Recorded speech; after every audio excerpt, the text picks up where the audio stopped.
À toutes et à tous, j'invite ceux qui ne sont pas encore assis à prendre place. S'il vous plaît, j'espère que vous allez bien. Vous allez bien? Oui? Je vous entends pas. Est-ce que vous allez bien? Bon. Vous allez assister, là où vous êtes aujourd'hui, actuellement dans l'Agora partagée. L'Agora partagée, qu'est-ce que c'est? C'est la partie conférence de l'usine extraordinaire. Donc en fait, pendant 3 jours, il y a toute une kyrielle de conférences, table ronde, keynote, qui se passe ici de 10 heures à 18 heures à peu près. Est-ce que vous avez visité l'usine extraordinaire ou pas encore? Oui, tout le monde, ça vous a plu? Oui? Non? Bon, d'accord. Là, vous allez assister à une table ronde qui va durer 30 minutes sur les métiers dans l'industrie. OK? Qui sera donc donnée par Elodie Bardin, qui va prendre la parole juste après moi, qui est chef du département formation, développement RH au port de Marseille, au grand port maritime de Marseille. Jean-Pierre Dos Santos, qui est directeur du pôle formation à l'UMM Alpemed. Il va vous expliquer ce que c'est que l'UMM, ce que veut dire cet acronyme et ce qu'il fait aussi. Et enfin, Cédric Saulnier, qui est directeur du matériel roulant chez RTM, entreprise que tout le monde connaît et utilise, j'imagine. Je leur laisse tout de suite la parole. Je vous souhaite une très bonne conférence. Il y aura peut-être des questions. On a un peu de temps à la fin. On prendra des questions. Donc je compte sur vous. Merci beaucoup. Elodie, c'est à toi. Bonjour à tous. Donc effectivement, moi je suis responsable de l'Institut de formation qui se situe sur le port de Marseille.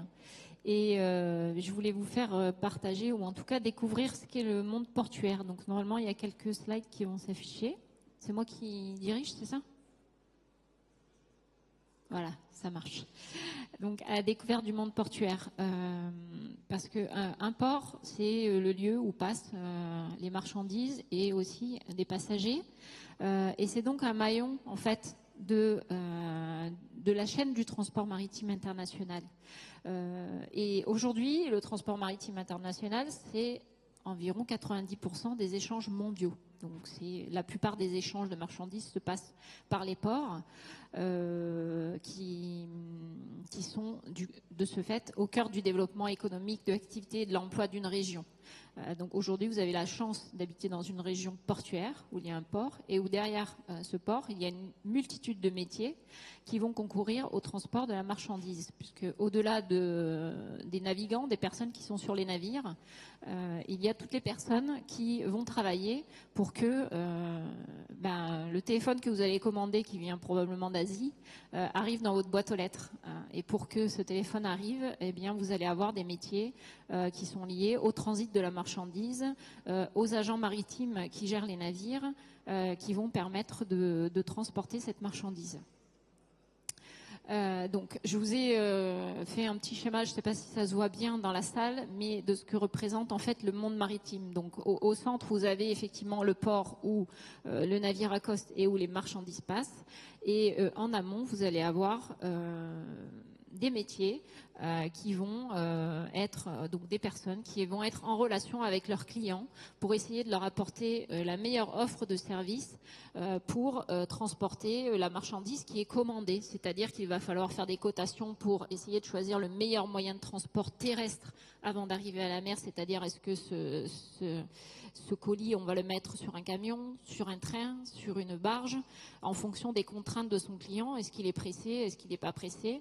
Et du coup, le coût d'expédition ne sera pas le même. Donc, il va falloir leur proposer des cotations, des délais de livraison. Et ensuite, derrière tout ça, il va y avoir pas mal de démarches administratives à faire, que ce soit auprès des douanes, auprès de la capitainerie du port, auprès de services phytosanitaires quand ce sont des marchandises périssables. Etc. Et ensuite, donc, une fois que la marchandise est allée sur le navire, de l'autre côté, c'est pareil, il y a des homonymes dans les autres pays qui vont faire la même chose. Donc, tous ces métiers-là, ce sont des métiers que l'on appelle de la chaîne du transport maritime, qui peuvent vous parler, qui sont métiers de transit, d'agents de transit, d'agents maritimes. Vous avez aussi ensuite des personnes qui sont là pour accompagner les équipages lorsqu'ils arrivent à quai et qui ont des besoins, soit d'acheter des pièces pour réparer certaines parties du navire, soit d'aller voir un médecin par exemple. Donc ça, c'est le commissionnaire de transport qui va être en lien directement avec l'équipage, qui va récupérer les documents qui sont liés à la marchandise qui est sur le navire et qui est transportée. Ensuite, vous avez tout un tas de métiers aussi qui sont plus annexes, mais qui sont liées aussi à toute l'assurance de la marchandise. Vous avez des assureurs qui sont spécialisés dans le maritime. Les experts maritimes qui, eux, vont intervenir lorsqu'il y a un dommage, soit sur le navire, soit sur la marchandise, pour pouvoir faire des rapports d'expertise pour que les assureurs prennent le relais ensuite. Voilà un petit peu tous les métiers que je peux vous présenter et qui donc font l'objet de formations. Dont certaines sont dispensées au sein de l'Institut du port, mais pas toutes. Après, il y a d'autres écoles qui proposent aussi ce genre de formation, qui sont pour tout niveau. En fait, vous allez avoir des formations qui partent du bac pro et qui vont aller jusqu'au master.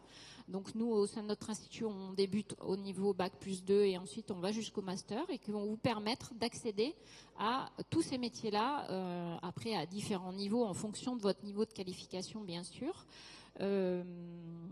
dans votre région ou à l'étranger si vous souhaitez partir, puisque les métiers qui s'appliquent aujourd'hui sur la place portuaire marseillaise, ce sont les mêmes techniques que vous pouvez appliquer à Shanghai ou à Montréal si vous décidez d'aller travailler dans un autre port à l'étranger. Ce qu'il faut dire aussi, et après j'arrêterai parce que je pense que j'ai terminé mon quota de minutes, c'est que c'est un secteur d'activité qui ne décroît pas, dans lequel il y a du travail pour tout le monde et il y a du travail. Nous, nos étudiants qui sont aujourd'hui en alternance trouvent très facilement une entreprise pour les accueillir en alternance et à l'issue de leurs études trouvent facilement un emploi. Pourquoi ? Parce que comme je vous l'ai dit tout à l'heure, et la boucle est bouclée, le transport maritime c'est 90% des échanges mondiaux. Donc aujourd'hui c'est une grosse partie des échanges et ça continuera comme ça parce qu'il n'y a pas de raison que le transport maritime s'arrête avec le développement de la consommation à l'international tel qu'on le connaît. Voilà, je pense que j'ai fait un petit panorama. Merci Elodie, mais j'ai une question peut-être pour vous, parce que c'est une question un peu lancinante depuis hier qu'on entend. Est-ce qu'il y a beaucoup de femmes ? Est-ce qu'on manque de femmes dans votre secteur ? On dit souvent que dans l'industrie, c'est un milieu très masculin. Est-ce que vous avez un message à faire passer aux jeunes filles qui sont ici ? Alors, on manque pas de femmes, mais il y en a beaucoup dans le secteur, malgré ce qu'on peut croire. Effectivement. Donc après, il y a tout type de métiers en fait. Vous allez avoir des métiers de terrain, des métiers qui sont en 3-8, etc. Où effectivement, ce sont des métiers plus masculins parce qu'après, quand on va avoir une vie de famille, c'est plus compliqué. Mais il y a beaucoup de métiers administratifs aussi qui sont plus adaptés peut-être à une vie de famille. Dans tous les cas, et il y a beaucoup de femmes dans le secteur et il n'y a pas d'opposition. Enfin, il n'y a pas de difficulté à ce que les femmes puissent trouver du travail dans le secteur. D'accord. Merci beaucoup. On peut l'applaudir, s'il vous plaît.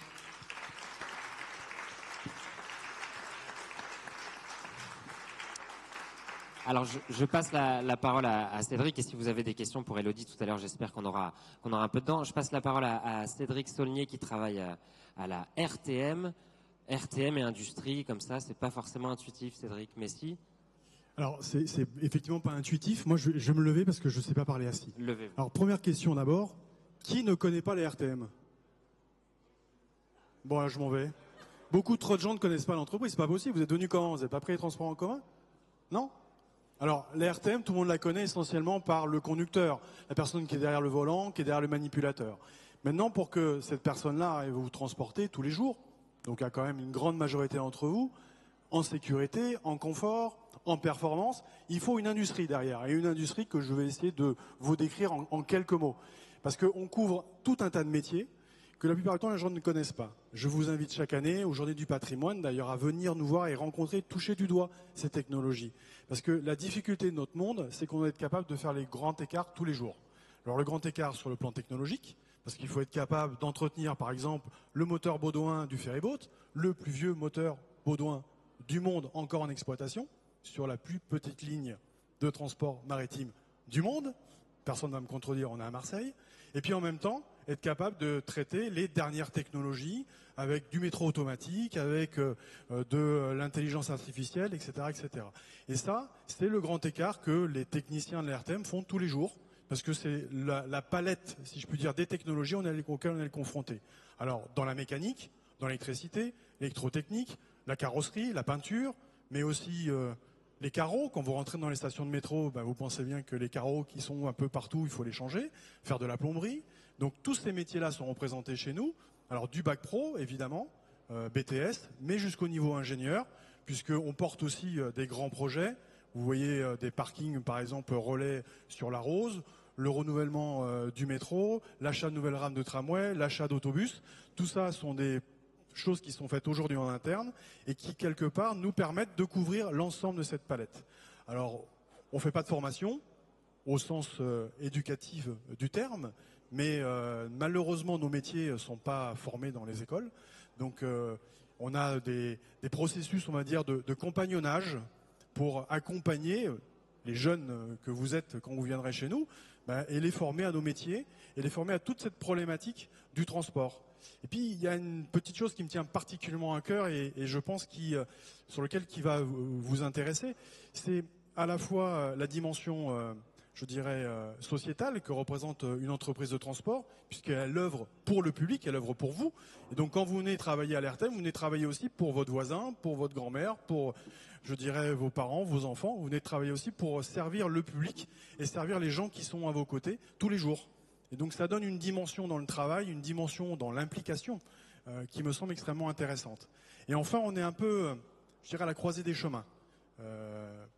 On va vivre là dans les prochaines années, et vous en êtes les acteurs, hein, plus vous que moi d'ailleurs, même si je ne me sens pas si vieux que ça quand même, une transition, alors on parle de transition énergétique, mais c'est une véritable mutation qu'on va vivre dans les prochaines années, où l'ensemble des autobus que vous voyez circuler à Marseille aujourd'hui, qui fonctionnent encore principalement au gasoil et au diesel, vont petit à petit, au fur et à mesure des années, passer à l'électrique.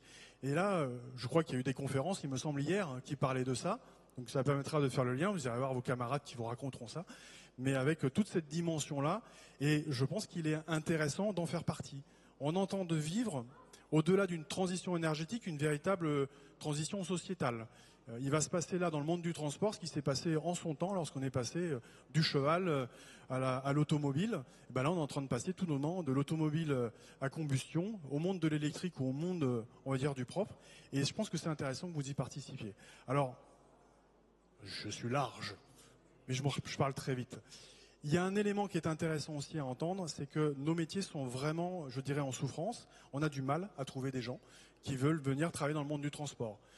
Toutes les formations, et il y en a plein qui existent aujourd'hui sur Marseille, sur le monde de l'automobile, vont plutôt se diriger dans le monde de l'automobile, justement, dans les concessionnaires, dans les ateliers de réparation automobile. Alors que le monde du poids lourd et le monde, je dirais, du transport est un monde qui est en souffrance. On a besoin d'ouvriers. Et on a du mal à en trouver. On a besoin de jeunes qui sont engagés, impliqués, qui ont envie, je dirais, entre guillemets, de se salir les mains, parce qu'on salit encore les mains dans ces métiers-là, et de se faire un peu plaisir aussi, parce que ça reste un métier très intéressant, le métier de la maintenance, parce qu'à la différence d'autres, vous faites jamais deux fois la même chose. La même panne, le même véhicule, il vous raconte jamais deux fois la même chose. Tous les jours, il faut se remettre en question, tous les jours, il faut réapprendre son métier, et ça donne une dimension au quotidien qui est un peu différente de ce que vous pourrez avoir dans d'autres dimensions. Voilà ce que je voulais vous dire. J'ai fait très vite, parce que me semble intéressant de surtout répondre à vos questions et puis essayer de vous, j'espère que vous avoir convaincu de venir travailler à l'ARTM et dans le monde du transport d'une manière générale. Merci beaucoup, Cédric. En tout cas, vous avez fait la publicité pour la RTM, car j'étais très étonné du micro-sondage que vous avez fait en préambule. La RTM est encore insuffisamment connue à Marseille. Je passe la parole à Jean-Pierre Dos Santos. J'espère qu'on aura le temps d'avoir des questions. Tout d'abord, peut-être Jean-Pierre, expliquer aux jeunes qui sont face à nous, parce que ça peut être totalement obscur. Ça l'était pour moi il y a encore quelques années, donc je dis ça avec beaucoup de modestie. Qu'est-ce que l'UMM? Ça veut dire quoi, l'UMM, et vous servez à quoi? Alors je vais commencer par, on a fait ce schéma d'organisation entre terre, ciel et mer. Et je pense qu'on va décrire l'UMM à travers ça, je crois que c'est pas mal. L'UMM, c'est l'ensemble des filières qui ont des usines, qui travaillent sur des moyens de transport pour construire des bateaux, pour construire des rames de métro, pour construire des avions, des hélicoptères, vous en avez vu tout à l'heure. Alors je ne sais pas si vous avez fait le tour là de l'atelier qui est à côté pour connaître un peu votre niveau de culture. Vous êtes allé ou pas à côté? Oui? Vous avez vu les installations qui sont là? Donc les installations qui sont là, elles sont réparties sur les 3 grands domaines que je viens d'évoquer. Et après, elles sont réparties sur différentes filières qui sont des grandes filières de construction pour pouvoir exprimer l'ensemble de ces métiers. Alors, ce qu'il faut dire en préambule, quand on a votre âge, là, j'ai essayé de me rappeler quand j'étais un peu jeune comme vous, moi j'avais des problèmes d'orientation à cet âge-là. Je me disais, je ne sais pas quel métier je vais faire, et je ne pensais pas faire le métier que je fais aujourd'hui, très franchement. Et donc, je me suis posé la question de dire, est-ce que c'est pas un métier technique qui m'intéresse, un métier sur lequel je vais pouvoir réfléchir, toucher, organiser, structurer, dépanner, monter, produire, organiser, imaginer, rêver. Voilà, c'est ça l'industrie. C'est l'ensemble de ces métiers qui sont recouverts sur un certain nombre de filières. On a plusieurs filières dans la région. On va essayer de regarder, vous connaissez un peu votre cartographie régionale, j'imagine. Au moins, on va faire les Bouches-du-Rhône, ça sera peut-être plus simple. Bouches-du-Rhône, ça va. Donc quand vous êtes du côté d'Aix, là, en sortant d'Aix, en allant sur Toulon, vous avez des grandes usines là sur le bord de l'autoroute. Et là, on y fait toutes les cartes à puces qui sont dans vos appareils téléphoniques. Ça s'appelle le domaine de la microélectronique. Vous avez des stands qui sont sous la grande tente à l'extérieur. Vous avez vu des grands disques sur lesquels il y a un certain nombre d'éléments qui sont confectionnés pour ramasser de la donnée. Et donc là, on est sur des sujets qui ont besoin de compétences. Alors, je vois dans la salle, il y a beaucoup de filles, et tu en as parlé, des garçons et des filles, hein, parce qu'il nous faut absolument des cerveaux féminins pour pouvoir produire, pour pouvoir réfléchir et pour pouvoir innover dans notre industrie. Ça, c'est extrêmement important. Et donc, les garçons, ils ont aussi des missions particulières qui vont être de réfléchir, de produire, d'innover, de construire, de fabriquer, de dépanner, etc. Et surtout d'apporter l'énergie, le savoir-faire qui nous manque en nos rangs sur l'ensemble de ces métiers. Donc vous avez une grande partie sur le volet de la microélectronique. Quand vous descendez un peu sur la Ciotat, vous avez des activités maritimes. Et là aussi, il y a une activité sur laquelle on répare par exemple des navires. Et quand vous êtes sur le port de Marseille, on répare aussi des navires. On répare aussi des moteurs de navires, hein. Tu l'as souligné tout à l'heure, il y a des choses qui se font aussi sur le volet moteur. Donc vous voyez que c'est assez large. L'industrie du futur. Oula, je sais pas ce que c'est ça. On est parti des cartes à puces, on est arrivé là sur les phases de maintenance, de construction. Quand vous allez sur le port de Fos, vous avez des grandes usines là qui sont sur le bord où on fait de l'acier. Avec l'acier, on fait plein de choses, notamment ce qu'il y a dans ce bateau, les coques de bateau, les structures métalliques qui sont autour de vous, la capacité d'avoir des coques pour vos téléphones, les morceaux d'écran qui sont devant moi, les tables, etc., les chaises, votre frigo, votre voiture. Voilà, donc on est dans un environnement qui produit effectivement de l'acier. Et là aussi, vous avez le stand d'Arcelor à côté, où il y a une diversité de métiers qui s'expriment autour de la fabrication, qui est un métier complexe, et autour du dépannage et de maintenance de l'usine, c'est-à-dire la capacité que l'usine elle ait des gens à l'intérieur qui soient en réelle capacité d'exercer des métiers, de les dépanner, de les construire, de les performer, etc. Et puis pas très loin d'ici, quand vous êtes sur le bord des Temps de Berre à côté de l'aéroport, vous avez une usine qui s'appelle Airbus et qui fait des hélicoptères. Vous en avez vu tout à l'heure peut-être si vous étiez avec nous en début d'après-midi. Et donc là, on a un autre partie de métier autour de l'aéronautique, où on est sur des phases de construction d'hélicoptères. Donc il faut, comme une voiture, faire une structure, l'habiller, hein, donc à mettre une peau autour avec aujourd'hui des choses, des matériaux un peu évolués, du composite, des choses qui sont particulières, et puis du moteur, et puis des pales, et puis de l'électronique embarquée. Donc un tas d'éléments qui sont à l'intérieur pour voler cet appareil, qui va communiquer aussi avec l'extérieur. Hein, c'est pas des choses qui sont isolées dans l'environnement et qui produisent. Et puis autour de tout ça, quand vous êtes sur le pourtour des Temps de Berre avec un certain nombre d'usines qui sont des usines de pétrochimie, vous avez aussi des maintenances de sites qui se mettent en place autour de ces dispositifs-là, hein, avec des grandes familles qu'on appelle la maintenance industrielle, où on a des métiers comme l'électrotechnique, l'électromécanique, l'électricité, pour maintenir les usines et les faire fonctionner sur l'ensemble de ces dispositifs. Alors j'en oublie plein, et autour de ça, il y a beaucoup de PME, et c'est pas toi qui vas nous contredire, sur la capacité d'avoir des petites entreprises qui sont au service de ces grandes entreprises pour structurer toute une filière économique. Et on en parlait tout à l'heure, donc Hubert Mongon, le délégué général, disait qu'il y avait 180 000 postes disponibles au plan national. En PACA, c'est 12 000 chaque année. Hein, en PACA, c'est 12 000 emplois industriels disponibles chaque année. Et aller vers des phases d'orientation, c'est peut-être essayer de réfléchir aussi pour se dire, est-ce que la voie de l'apprentissage ne serait pas une solution qui pourrait être portée pour fonctionner. Alors vous avez vu, je suis directeur d'un centre de formation, donc ça tombe plutôt bien. On a fait tout à l'heure une photo avec nos 1000 apprentis sur le tarmac tout à l'heure, là, avant midi. 1000 apprentis qui exercent l'ensemble des métiers que je viens de vous décrire, avec des niveaux qui vont du bac, du BTS, des mentions complémentaires, des licences, des bachelors, des titres d'ingénieur. Donc le panel global de l'ensemble des métiers est couvert et de l'ensemble des niveaux. Donc si vous venez dans l'industrie, il y a forcément une réponse pour vous. Et ce qu'on propose au quotidien, alors nous on a une base à Istres qui est le CFAI Provence et qui se situe à Istres. Et tous les mercredis du début de chaque mois, on fait ce qu'on appelle les mercredis de l'industrie, vous le trouverez sur le site, où là vous pouvez venir visiter de manière plus approfondie ce que vous avez vu sous la tente tout à l'heure ou dans le hall d'à côté, l'ensemble des métiers, parler avec des gens qui les exercent, parler avec des apprentis qui en sont passionnés.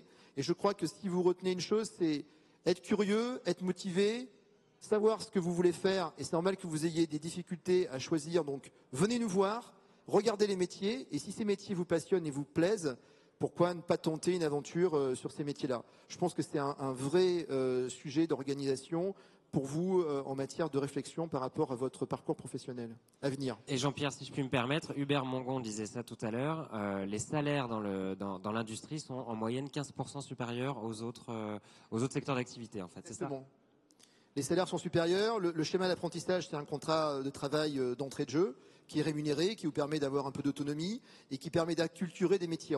Ces métiers, on ne les fait pas seuls, je vous rassure. Hein. Tout se passe pas à Istres. On a un nombre de partenaires importants.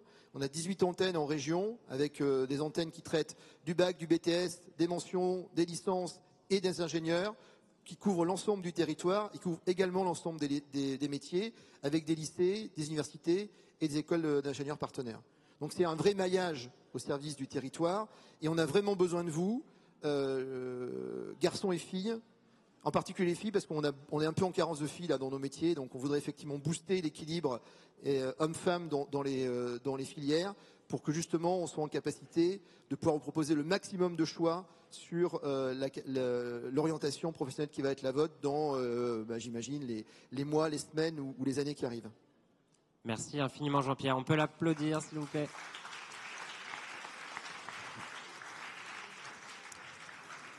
Alors, il nous reste 5 minutes. Est-ce que vous avez des questions pour Cédric, Jean-Pierre ou Élodie? Allez, n'ayez pas peur. C'est toujours la première question la plus difficile. Ah, il y a une dame au fond. Mais je vais d'abord en poser une moi, c'est le privilège d'être sur scène, si je puis me permettre, mais après c'est à la dame. Hein. On parle de métiers en tension dans l'industrie. Ma question s'adresse peut-être plus à Jean-Pierre Dos Santos. On parle souvent de métiers en tension. Là, depuis hier, on en parle énormément. Jean-Pierre, pourquoi il y a des métiers en tension? C'est quoi déjà peut-être des métiers en tension? Peut-être expliquer à nos jeunes et pourquoi? Alors, des métiers en tension, c'est un métier sur lequel on a plus d'offres d'entreprises que de réponses de salariés qui sont capables de venir l'exprimer. Alors, par exemple, les soudeurs. Vous entendez parler souvent qu'on recherche des soudeurs industriels. Alors, quand on fait du soudage, il y a différentes façons de faire du soudage. C'est des métiers qui sont aujourd'hui riches en termes de niveau, en termes d'organisation, en termes de structuration. Et donc, c'est pas un acte basique. C'est plutôt bien payé. Et c'est des métiers qui sont aujourd'hui évolutifs et passionnants. Combien ça gagne un soudeur, Jean-Pierre, je vous coupe, si c'est pas indiscret? Alors ça dépend des entreprises et des métiers, mais on est sur des salaires entre 2005 et 3000 euros sur des parcours à valeur ajoutée importante en milieu de carrière. Donc en début de carrière, forcément, il faut commencer, mais après on a des parcours qui sont intéressants. Ouais. On a des métiers également sur tout le volet qui est autour de la mécanique, le montage mécanique, l'usinage mécanique. Je ne sais pas si ça vous parle beaucoup, c'est la capacité de réaliser des pièces avec l'enlèvement de copeaux. Hein, il y a un tour d'ailleurs à côté là qui fait des choses assez remarquables. Donc on prend des pièces brutes et on vient les façonner. Et donc là-dessus aussi, on a des besoins importants en matière de compétences. On a des besoins importants en matière de compétences dans le domaine de la microélectronique, j'en parlais tout à l'heure. Hein, donc des gens qui sont en capacité d'apporter une valeur ajoutée dans la construction, la réalisation de tout ce qu'on a autour des cartes à puce en particulier, enfin avant la partie carte à puce, hein, sur la construction, sur les grands métiers de la maintenance, l'électrotechnique, la mécanique, l'électricité. Ça, ce sont des métiers sur lesquels on a des difficultés à recruter. Les chaudronniers aussi, enfin voilà, on en a plusieurs. Les choses ne sont pas forcément isolées d'un métier à l'autre, hein, c'est pas forcément hyper cloisonné aujourd'hui. On peut changer de métier, c'est pas un drame. Il suffit de le réapprendre et d'avoir la volonté d'y concourir. Moi, qu'est-ce qu'il faut retenir, c'est que se poser des questions d'orientation aujourd'hui, quelle que soit la tension qu'on a sur les métiers, c'est quelle est la curiosité que vous avez et qu'est-ce que vous avez envie d'expérimenter et d'essayer. Et j'avais envie de vous dire, venez essayer, venez découvrir, regardez, il n'y a pas de tabou. Et donc peut-être il y a des choses qui vont vous passionner. C'est comme la première fois quand on a un jeu vidéo, on se dit c'est sympa ou pas. À mon époque, on faisait des mécanos, donc on faisait des constructions, on se disait ça nous plaît pas. On peut avoir des montages électriques sur un certain nombre de choses. Aujourd'hui, dans le domaine de la microélectronique, par exemple, il y a des cartes là qu'on fabrique qui sont assez passionnantes et qui permettent de toucher un peu du doigt les prémices de ces métiers. Voilà, il y a plein de sujets sur lesquels on avance. Et puis il y a plein de sujets sur l'industrie du futur. Je sais que tu voulais qu'on parle un peu d'industrie du futur, avec des outils de réalité virtuelle, des outils de simulation qui permettent d'apprendre autrement les métiers, de manière différente, avec une performance qui est assez importante aujourd'hui et assez forte. Merci beaucoup. Il y avait une dame qui avait une question, je crois, au fond. C'est peut-être la seule question qu'on pourra prendre, malheureusement. Je suis désolé. On vous écoute. Oui, bonjour. Je suis enseignante en lycée professionnel en transport logistique. Et j'avais une question, justement, parce que vous parlez d'apprentissage. Et pour les jeunes qui sont dans le secteur de l'éducation nationale, dans le giron de l'éducation nationale, et seulement dans la filière pro sans l'apprentissage, qu'est-ce qu'on peut leur conseiller pour avoir une chance d'intégrer plus tard des métiers que vous venez de présenter? Qui veut répondre? Ça peut pas être moi. Est-ce que vous pouvez préciser le sens de votre question? Je comprends pas, j'ai pas compris, excusez-moi. Alors, en lycée pro, on forme des jeunes, normalement. Le but premier, c'est de les former à être opérationnels tout de suite après un bac pro. Aujourd'hui, ça change. On demande aux jeunes de poursuivre leurs études.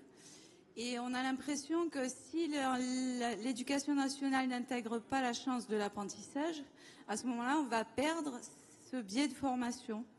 Qu'est-ce que vous pourriez conseiller à nous, enseignants, pour motiver nos élèves à intégrer vos métiers par la filière basique, en fait?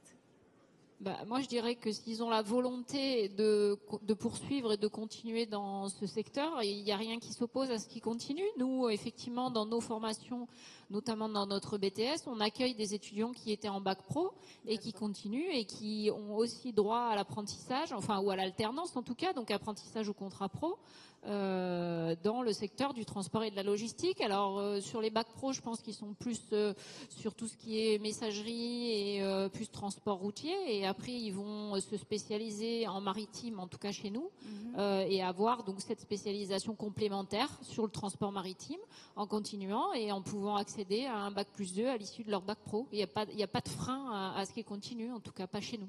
D'accord. Et comment on peut leur faire connaître cette filière? Est-ce que vous... On organise des journées portes ouvertes s'ils veulent venir, au mois de mars en général. Si vous souhaitez des infos, on est sur le stand du port, là, dans le conteneur. Je peux vous donner des plaquettes. D'accord. Et on intervient aussi dans les lycées si besoin, quoi. D'accord, oui, ça c'est possible aussi. Oui, tout à fait. Merci beaucoup. Juste un élément aussi d'information, peut-être. Je pense qu'il est pas forcément utile de dire aux élèves de continuer à faire de l'apprentissage ou des formations au-delà de raisonnable. On a aussi besoin de gens qui sont juste avec un bac pro, qui sont motivés, qui sont impliqués, qui sont passionnés par ce qu'ils font et qui vont apprendre le reste dans les métiers et en pratiquant. Quelque part, la formation, de les pousser à faire des formations, c'est pas toujours une bonne chose. Il faut des fois les pousser à aller travailler et à aller se rendre compte que c'est passionnant de souder, c'est passionnant de faire de la mécanique. Et après, ils vont retrouver le goût et ils vont apprendre différemment. Je pense qu'il n'y a pas de tabou non plus entre le fait de dire il y a la voie traditionnelle par l'initiale classique ou l'apprentissage. Aujourd'hui, les frontières sont assez étroites et la capacité de se révéler, je pense que c'est, pour moi, je vous le redis, c'est l'orientation. Donc, venez voir, comme vous le disiez, Elodie, venez découvrir nos métiers, poussez les portes. Il y a des portes ouvertes partout, il y a des journées de l'industrie, il y a un tas de choses. Essayez de vous renseigner sur le site internet et je pense que là, il y a des vraies possibilités de découvrir des métiers passionnants pour vous et pour nous en tous les cas. Un grand merci à tous. On peut applaudir nos 3 intervenants. Merci beaucoup à eux. Merci beaucoup à vous. Je vous souhaite une excellente journée. Je vous invite à sortir par ici, s'il vous plaît, pour faire entrer vos prochains camarades. Merci beaucoup.